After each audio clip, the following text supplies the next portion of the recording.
Good morning বন্ধুরা, welcome back to my channel. সবাই কেমন আছো? আশা করি অনেক ভালো আছো। হ্যাঁ হ্যাঁ বন্ধুরা, আমি অনেক ভালো আছি গো। আর এই দেখো, এগুলো না মুড়ি ফেলে দিয়েছি। দেখো এর কামাল, মুড়ির কামালগুলো দেখো। এই দেখো কত মাছ, দেখো। এই মুড়িগুলো খাবে না, তাই এই চলে এসেছে সাইডে। এরা না মধ্যে জলে ছিল। আমি ভাবলাম যে মুড়িগুলো ফেলে দিই, তাহলে সাইডে আসবে আর আমি ভিডিও বানাবো, তোমাদের সঙ্গে শেয়ার করব। তোমরা ভীষণ মজা পাবে আর আমারও ভিডিও করে তোমাদের সঙ্গে শেয়ার করে ভীষণ মজা লাগবে। তাই এই দেখো, সব দেখো কত কত মাছ, দেখো এগুলো হচ্ছে রূপচাঁদা মাছ। অনেক রকমের মাছ আছে, কিন্তু এই মাছগুলো না রূপচাঁদা মাছ। আর সকালবেলায় সবাই খেলা করে জানো মাছগুলো। চলো বন্ধুরা, বাড়ির দিকে যাব এবার। আর এই দেখো বাড়ি চলে এসেছি, কাজকর্ম সেরে নিয়েছি। আর এখন বাজে সকাল 7টা থেকে ব্লগটা আমি স্টার্ট করছি। আমি Neha food short blog video চ্যানেলে তোমাদের স্বাগত। আজকে তোমাদের সঙ্গে আমি দুটো রেসিপি শেয়ার করে দেখাবো। এই দেখো, এটা হচ্ছে 10 টাকার চামড়া, পোলট্রি চামড়া। এটাকে আমি সুন্দর করে চাটা খেলাম, খেয়ে ধুয়ে কেটে কুটে সাফ করে পরিষ্কার পরিচ্ছন্ন করে নিয়ে চলে এসেছি। এই দেখো, আর পরিষ্কার করাটা দেখাইনি, নিশ্চয়ই একদম অবশ্যই দেখাবো। আর এই দেখো, আর একটা সবজি বানাবো। এই দেখো, পালংয়ের শাকটাকে কেটে ধুয়ে একদম পরিষ্কার পরিচ্ছন্ন করে নিয়েছি। আর এই দেখো, এটা হচ্ছে আলুটাকে ছোটো ছোটো পিস করে কেটে ধুয়ে নিয়েছি। আলুর সঙ্গে পালং শাকের ভাজা হবে। আর পোলট্রি মুরগির চামড়াটা যেটা আছে সেটা কষা হবে। কারণ আর একবার না আমি চামড়া দিয়ে আলু রান্না করেছিলাম, তোমরা অনেকজন বলেছো খুব ভালো হয়েছে। কিন্তু আমার বর্ণালী কিচেন বলে একটা চ্যানেল আছে, ওই বোন, ছোট্ট বোন, ও বলেছেন আমার কষা খেতেই ভীষণ ভালো লাগে। তাই বর্ণালী বোনের জন্য আমি আজকে চিকেন, না সরি, স্কিন কষা করছি, মানে পোলট্রি মুরগির চামড়াটা কষা করছি। বোনের জন্য নয়, মানে সবার জন্য করছি, কিন্তু আমার বোনকে বেশি ভালো লাগে, তাই এটা শেয়ার করলাম। দেখতে থাকো। এই দেখো তেলটা গরম হয়ে গেছে, আর জিরা আর দুটো তেজপাতা দিয়ে দিয়েছি। আর এই দেখো দিয়ে দিলাম পেঁয়াজ কুচি। আর ওই সাইডের দিকেও তেল দিয়ে দিয়েছি। ওই সাইডের দিকে শাকটা ভাজা হবে, দাও সব দেখাবো ধীরে ধীরে। আর বন্ধুরা, তোমরা যারা নতুন নতুন বন্ধু, প্লিজ চ্যানেলটা সাবস্ক্রাইব করবে, বেল ঘন্টিটা অবশ্যই প্রেস করে দেবে, যাতে আমার নতুন নতুন ভিডিও তোমরা সর্বপ্রথম দেখতে পাও। হ্যাঁ হ্যাঁ হ্যাঁ বন্ধুরা, প্রথমে লাইকটা অবশ্যই করে দেবে। তারপরে এই দেখো, এই সাইডের গ্যাসের যে তেলটা গরম হয়েছে, ওতে রসুন আর শুকনো লঙ্কা দিয়ে দিলাম, কারণ শাক ভাজা করবো এইদিকে। বন্ধুরা, দুটো রেসিপি শেয়ার করে দেখাচ্ছি তোমাদেরকে একসঙ্গে। প্লিজ প্লিজ চ্যানেলটা সাবস্ক্রাইব করবে, যারা নতুন বন্ধু প্লিজ লাইকও করে দেবে। এই দেখো দুই দিকে হচ্ছে, দেখে নাও। আর আশা করি আজকের ভিডিওটা তোমাদের ভীষণ ভালো লাগবে। আর দুটো রান্না অবশ্যই ভালো লাগবে, যারা খাও না তারাও খাবে। 10 টাকা চামড়া আর 10 টাকা শাক দিয়ে এক থালা ভাত আর এক পাজা রুটি নিমেষেই শেষ হয়ে যাবে। এই দেখো, এবার আলুটাকে ভাজা মানে করে নিচ্ছি, নেড়ে নিলাম। এবার স্বাদ মতো লবণ দিয়ে দেবো।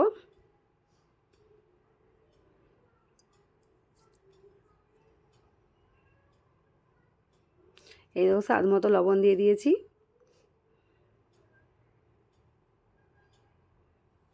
আর এই দেখো, একটুখানি হলুদ গুঁড়ো দিয়েছি, যাতে শাকের কালারটা বেশ ভালো লাগে। বেশি হলুদ দিলে না, যে সবুজ কালারটা থাকে সেটা না নষ্ট হয়ে যায় যে কোনো শাকে, মানে বেশি হলুদ দিতে নেই, হালকা একটু দিয়েছি। এই দেখো, এবার এটাকে সেদ্ধ হতে দিচ্ছি, 5 মিনিটের জন্য ঢাকা দিয়ে রাখলাম। চলো এবার ওই সাইডে যাই, চলে এসেছি এই সাইডে। এই দেখো, এই সাইডে পেঁয়াজটা বেশ ভাজা ভাজা হয়ে গেছে। এবার আমি পোলট্রি মুরগির চামড়াটা দিয়ে দেবো এর মধ্যে। যেমনভাবে মাংস রান্না করি সেম প্রসেস, কিছুই না, শুধু মানে কী বলতো, শুনতেই আলাদা লাগে, একই জিনিস। তারপরে এই দেখো, চামড়াটা দিয়ে দিলাম। চামড়াটা ভালোভাবে এবার একটু কষে নিচ্ছি। চামড়াটা না খুব ভালো লাগে, সফট হয়ে গেছে। 10 টাকা চামড়া বন্ধুরা, 10 টাকা চামড়া দিয়ে এক থালা রুটি, এক থালা না, এক পাঁজা। যারা খাও না তারা সরি বন্ধুরা, প্লিজ ভিডিওটা স্কিপ করো না, তোমাদের নিশ্চয়ই অবশ্যই ভালো লাগবে। তারপরে দেখো, নেড়ে চেড়ে ভালোভাবে কষিয়ে নিয়েছি একটু চামড়াটা। এবার দিয়ে দিলাম আদা রসুনের পেস্ট। আদা রসুনের পেস্টটা দিয়ে এবার ভালোভাবে নেড়ে চেড়ে কাঁচা গন্ধটা বের করে নিতে হবে।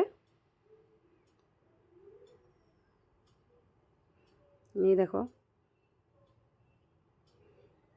লেগে যাচ্ছে চামড়া তো বাবা, মানে কড়াইয়ে ধরে যাচ্ছে।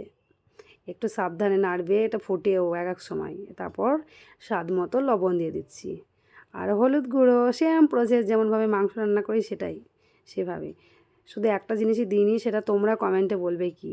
জিরা গুঁড়ো দিয়ে দিলাম, তারপরে দিয়ে দিলাম ধনিয়া গুঁড়ো, আর দিয়ে দিচ্ছি লাল লঙ্কার গুঁড়ো। এই দেখো, তোমরা ঝাল হিসাবে কাঁচা লঙ্কাও দিতে পারো, আমি কাঁচা লঙ্কা দিচ্ছি না। সত্যি কথা বলতে কাঁচা লঙ্কা আমার মানে এখন নেই, শেষ হয়ে গেছে, ফ্রিজের মধ্যে নেই, তাই আমি দিলাম না। তোমরা চাইলে কাঁচা লঙ্কাও দিতে পারো। এই দেখো কষিয়ে নিয়েছি, এই দেখো ভালোভাবে কষিয়ে নিলাম। এবার একে ঢাকা দিয়ে দেবো। আর এই দিকে দেখি কি অবস্থা, এই দেখো আলুটা ভাজা ভাজা হয়ে গেছে। এই দেখো খুব সুন্দর ভাজা ভাজা হয়ে, দেখি দাঁড়াও সেদ্ধ হয়েছে কি না। এই দেখো অনেকটা সেদ্ধ হয়ে গেছে। এবার শাকগুলোকে দিয়ে দেবো, পালং শাকটাকে এবার দিয়ে দেবো আলুর মধ্যে। তোমরা বন্ধুরা কে এভাবে ভাজা করো পালং শাক দিয়ে আলু? তোমরা অবশ্যই একবার ট্রাই করে দেখবে, আমি যেভাবে ভাজছি। তোমাদের এতে রুটি ভাত বলো খুব ভালো লাগে খেতে, দেখবে রুটিটা বেশি ভালো লাগে। তোমরা অবশ্যই একবার ট্রাই করতে পারো, তারপর আমাকে কমেন্ট করে বলবে, ঠিক আছে?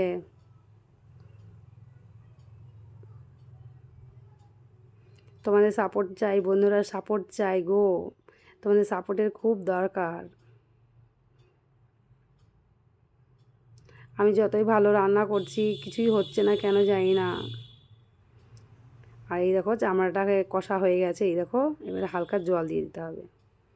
তোমরা যদি জল না দাও তাও এইভাবে খাওয়া হবে, আর তাহলে আরেকটু কষিয়ে নিতে হবে ভালোভাবে।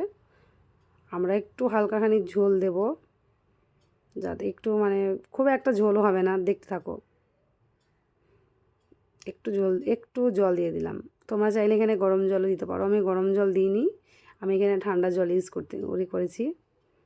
এই দেখো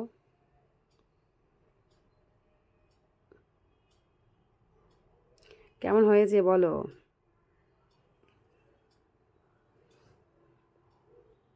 খুব ভালো হয়েছে তাই না? তোমাদের কেমন লাগছে? চলো আবার 2 মিনিটের জন্য ঢাকা দিয়ে আবার ফিরে আসছি। চলো এই দিকে দেখছি এবার কী হয়। মা, আজ আমি 2 দিকে এদিক ওদিক করে করে এলে যাচ্ছি গো, মানে ক্লান্ত হয়ে যাচ্ছি তো। ক্লান্ত তো হয়ে যাচ্ছি, কিন্তু সেই হিসাবে ভিউজটা কোথায় বন্ধুরা? এই দেখো শাকটা, দেখেছো অনেকটা জল ছেড়েছে, জলটা শুকাবে তবেই আমাদের শাক রেডি হবে। এখনও লেট আছে গো, এখনও হতে অনেকটা লেট আছে। চলো এবার এই দিকে যাই, চলে এসেছি। এই দেখো খুব সুন্দর তেল ছেড়ে দিয়েছে। আর এই দিকে এই দেখো এদিক ওদিক করছি, 2 দিকে করছি। শাকটা অনেকটা জল মরে গেছে, আর একটু হলে হয়ে যাবে, বাস রেডি। এই দেখো রেডি হয়ে গেছে, দুটোই রেডি হয়ে গেছে। চলো তোমাদের সার্ভ করে দেখাচ্ছি।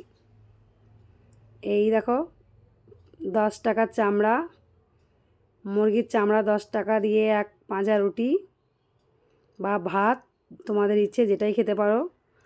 আর এই দেখো 10 টাকা শাক দিয়ে তোমরা ভাত রুটি সবই খেতে পারবে, রুটিটা বেশি যায় সঙ্গে। আর কেমন হয়েছে আজকে দুটো রেসিপি প্লিজ কমেন্টে লিখবে। আশা করি তোমাদের ভীষণ ভালো লাগবে। Bye bye.